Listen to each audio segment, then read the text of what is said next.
Hi guys, right at the end of yesterday's live stream, Sebastian let me know that I didn't answer all of the super chats. I apologize. I didn't realize that there were still some left to go. So I wanted to hop on the computer today. It's Monday when I had a little time and answer all of those questions that you guys were so nice to not only ask but to do a super chat. So let's dive right into them. First and foremost, we've got Randy Records 63. Randy, thank you for the super chat. The question: how do you manage properties from afar? How do you find renters? How do you find a handyman that won't fleece you when they realize you're miles away? It all boils down to property management. You have to find a good property manager, and that's the trick, and that's where the work comes into play. But just like we would find a stock and do research, we do hours and hours of research to make sure that we're setting up our portfolio in a way that's going to achieve or hopefully achieve our long term objectives.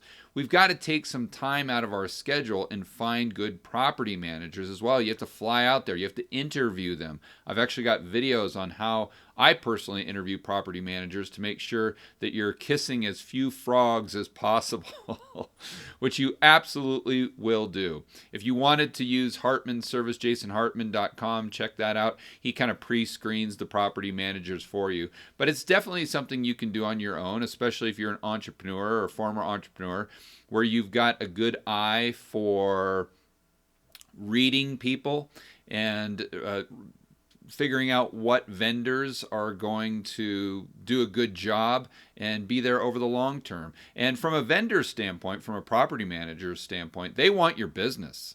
So it's a win-win for both parties if they can keep you on board as a customer. But now a lot rip you off, but you can find good ones, and that's the key. I found a good property manager in Kansas City.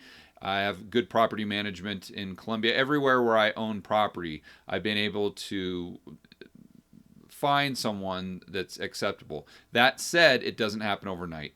And I've had to go through and I've had to hire and fire a lot of property managers to get to one in each area that is acceptable. And then you have to manage them periodically.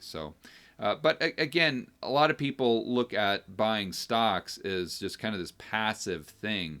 And I think if you're doing it passively, you're not doing it as efficiently as you could. So I think there's going to be homework involved, regardless of whether you're setting up an equities portfolio or maybe a bond portfolio or a portfolio of real estate. Okay, Marcus, thank you for the super chat. Great show. Greetings from Germany. Do you see a crash of the euro within the next 18 months? Marcus, it depends. A crash compared to what? Are you comparing it to the dollar, or are you comparing it to local food prices in Germany or local car prices? I'm assuming you're comparing it to the dollar. And do I see a crash of the euro?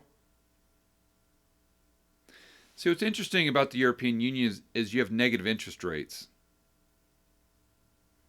And I just did a video today, you guys can see it tonight, where I kind of argue that negative interest rates reduce, or over time, can reduce the velocity and the M2 money supply.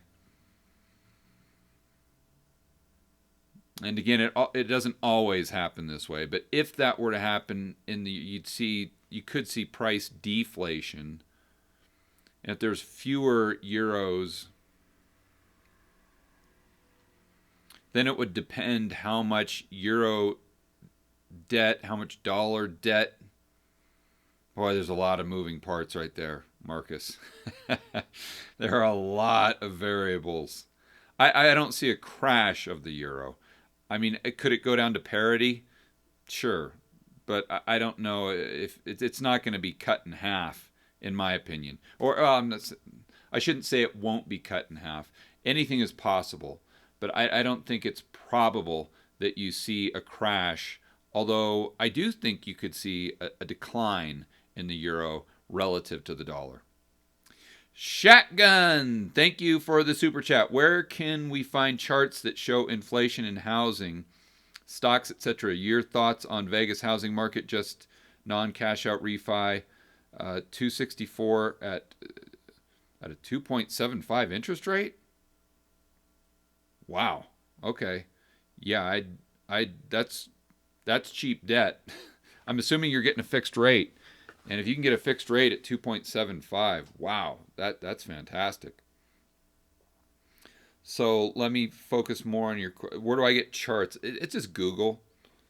I think I went over this earlier in the live stream or yesterday's live stream, where I can't tell you how many times, pretty much a day, I go to Google and type in historic chart XYZ ABC adjusted for inflation, and it's oil, it's gold, it's housing, it's stocks, it's just everything. That's where I start, and just through Google, I'm able to find pretty much almost 99% of the data and the charts and the graphs and the figures and the information that I use in my videos. Just Google search. My thoughts on the Vegas market, I'm kind of indifferent. It's not as much of a bubble as it was in 2006.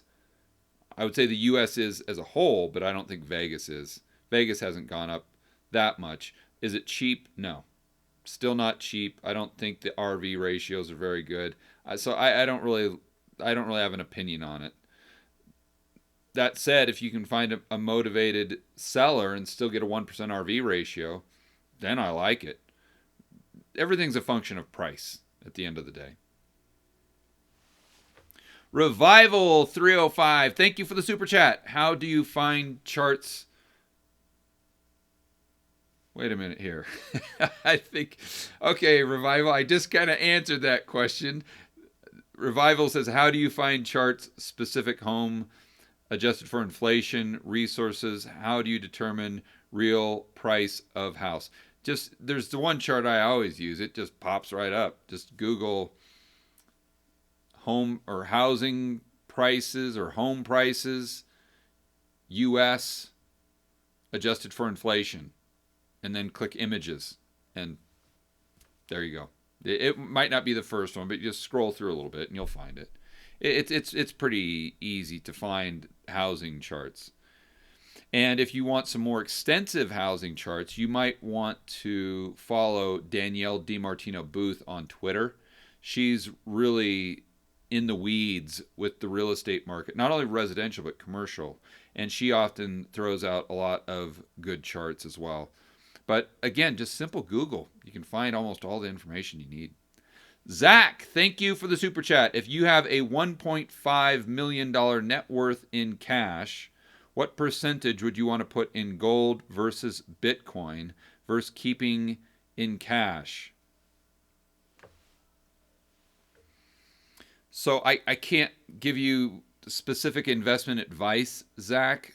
I can tell you what I would do with 1.5, and I'd buy 150 in gold, physical.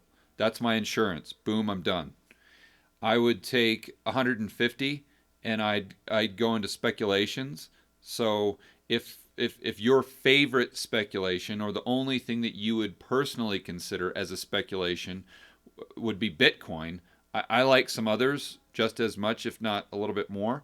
But if you're just a Bitcoin guy, then I'd do 150 grand in Bitcoin. And then I would take the rest of the 80% and put it into assets, or try to find assets, whether you can do it now or that might just be a longer term game plan for you, in order that pay you to own them. As far as the cash position that I would have now would probably be different than consistently. Consistently with that type of portfolio, if it were me,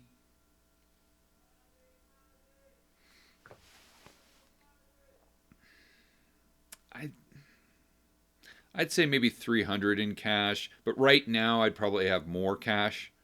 Not probably, I would have more cash.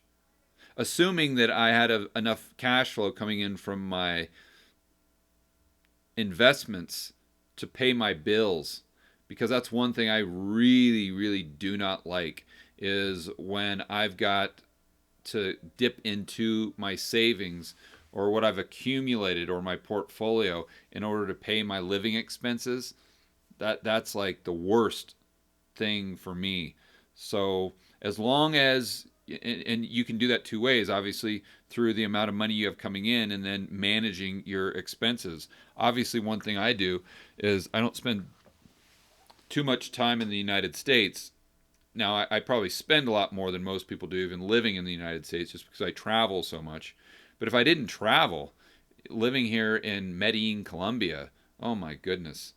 You, let's say 80% of your portfolio, let's say you had 500 in cash, so 80% of your portfolio is 800 grand.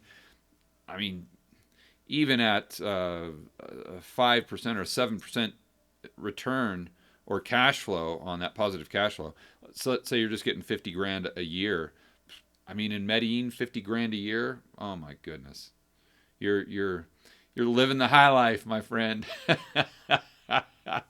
You would be, you'd be all set with 50 grand a year. That's for sure. So that's the other way to manage it, of course. So I guess my answer, generally, I'd like maybe 250, 300, because you never know when you're going to get a bargain on something, especially if you're a real estate guy and or gal. But with the right now, obviously, I my base case is the markets go down a little bit further with the cerveza sickness. So I'd like a little bit more in cash. Call it maybe 500, 600, something like that. Now, let me think through this, because if I had 500, then I like to kind of keep the cash separate from the portfolio. So if I had 500, I'd probably only have 100, because now you're investable, or what you have invested is a million. And the way I set up the portfolio, it's really 10% of what you have invested, not necessarily your whole portfolio. So if you've got 500 in cash, a million invested, then I'm at 100 speculative, 100 physical, and then 800 investment. And again, to be clear, because this gets nuanced, I'm not saying that you go all in with the 800 right now to get stuff that pays you. You got to wait for good deals. You got to buy cash flow when it's cheap. And if there's nothing cheap right now, you can't buy it. That's why you got to hit the pavement. You got to do the work. You got to do the homework. You've got to, in the States, we call it drive for dollars. Here, outside the United States, you have to walk for dollars. People just put, everything's kind of consolidated. And like in Medellin, everyone lives in an apartment complex. So you just have to walk around the neighborhood and look for sale signs in the windows, because not all of it is online, or actually a very small percentage of the apartments for sale are online. So again, it's hard for me to just say this much, this much, this much. I think hopefully you can take away my thought process, and you can make a better decision for yourself on how to allocate the 1.5.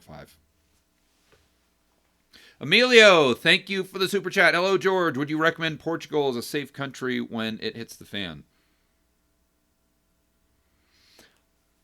I don't know, Amelia. I don't, and it depends on what you consider hit the fan. If you're talking about massive social unrest, no, not at all. Then I like the Caribbean islands, like I said earlier in the live stream. Um, Now, you might be able to get some cheap real estate now. You might be able to get some good cash flow.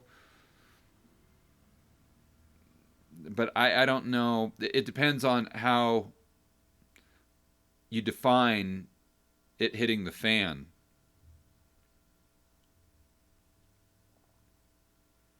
So I don't think so. I don't think I'd consider it a safe country for that reason. When you look at it like a long volatility play, like we were talking about earlier with the Dragon portfolio in Chris Cole's paper, Allegory of the Hawk and Serpent. So I think that's my final answer. like, like where the Jeopardy or whatever. Yeah, that's my final answer. Is I would not consider it a safe haven in the context that we've been talking about, but there could be some good deals there currently when you're talking about real estate. Rups, thank you for the super chat. No financial advice, but would you sell a 350K euro house in Spain in a good neighborhood to have cash ready for what? It depends on what your RV ratio is. So if you're getting 300 or 3,500 euros a month in rent,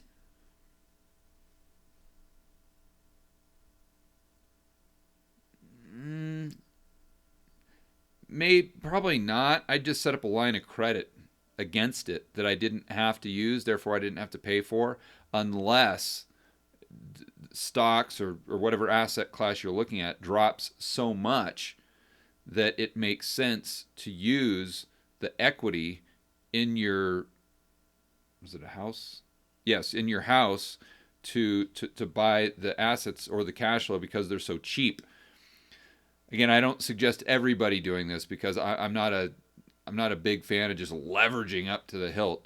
But in some circumstances, it can be very prudent if you know what you're doing. That's how I'd probably do that. Miguel, thank you for the super chat. What gets us into trouble is what we don't know. It's what we know for sure that just ain't so. Yeah. Yeah, who said that? I've heard that. Thank you for everything, George. Step number 2. Thank you, Miguel. I appreciate the super chat. Coleman, please interview Alistair McLeod. I'll look into it, Coleman. Always looking for suggestions. I appreciate it. KK Silva, thank you for the super chat. Hi, what if China goes to war with Taiwan? Well, Taiwan's got problems. that ain't gonna happen. Now the U.S. might step in there, and it'd be China against the U.S. But if it's just China against Taiwan, I don't think Taiwan stands a chance in that one. But how will economic will look? Let's see, if China goes to war with Taiwan, I'm not sure exactly what your question is. Maybe you're asking what will be the economic knock-on effects, or maybe the systemic effects from that from an economic standpoint. There's so many variables there, it's just impossible to know. I'm trying to think of like a macro theme that would be probable. You know what? Probably inflation in the U.S. Because you'd most likely be getting fewer goods from China. It goes back to the supply thing we always talk about, and potentially it depends with what though. And I'm not going to say inflation for the United States. I'm just going to say it could create further tailwind for inflation, because remember there's cross currents there. So it's not that there's just always a current of deflation or always a current of inflation. There's kind of currents of both happening at the same time, and it's a matter of trying to figure out what's the strongest cross current right now, or for whatever time horizon you're looking at. So other than that, dollar would most likely go through the roof. And isn't that interesting? So you might have some consumer price or a tailwind of consumer price inflation in the U.S. while demand for dollars outside the United States continued to go up. Gold probably goes up. Silver goes up. Miners go through the roof.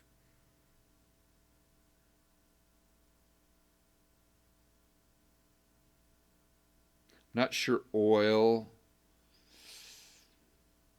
I mean, initially you'd want to say there'd be some tailwind in oil just because of you've got so much uncertainty. but it's not really focused around oil producers. So I think that's what I'd go with.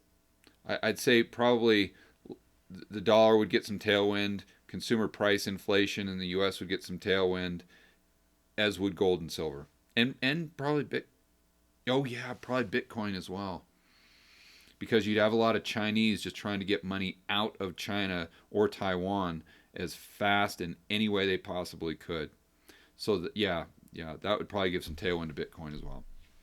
Okay, John, thank you for the super chat. Odds of the S&P going ballistic to 4,000 this year in an inflationary scenario.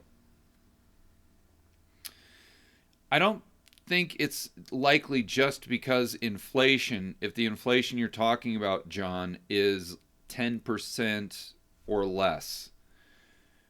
If you look back through history, it's kind of a misnomer that we assume, if that's the right word, it's not really accurate that if we get inflation, the stock market always goes up. Look at the 1970s, and the stock market from 72 to 74 went down by approximately 60%, while at the same time we had substantial consumer price inflation. So it doesn't always work that way. Where you always see the stock market go up is in hyperinflation. So if we get 25%, 50%, 75% inflation, then you're going to see the stock market go up, for sure. So the question becomes, do I think, or what are the probabilities of us getting hyperinflation in this year? Very, very low. I mean, unbelievably low. So I would say the odds of the S&P going to 4,000 this year, strictly due to inflation, is almost nil. But it's possible. As far as the S&P going to 4,000 because of capital flows, that may be a different story. Capital flows, like overseas capital flows, not just capital flows because everyone is so worried about inflation. They're trying to just get their dollar in some sort of hard asset, even if it's an equity. I'm talking about things hit the fan so much outside the United States, or if interest rates go negative enough, to Brent Johnson's point, then you have capital flowing into the market, which increases prices of stocks because you have a limited supply of, call them goods, meaning stocks, and you have more money chasing it. But I don't know if I see it happening as a direct result of inflation, especially if it's under 10%. Micro Business Media, thank you for the super chat. Great videos. I've been looking at some older videos. I like how you've been numbering the episodes. No comment needed. Okay, cool. I appreciate it. And I'm assuming you're talking about the Rebel Capitalist show. So I just kind of treat it like a podcast. We'll definitely keep numbering them. And I appreciate the feedback. It's good to know. All right, guys, those are the super chats. That concludes Sunday.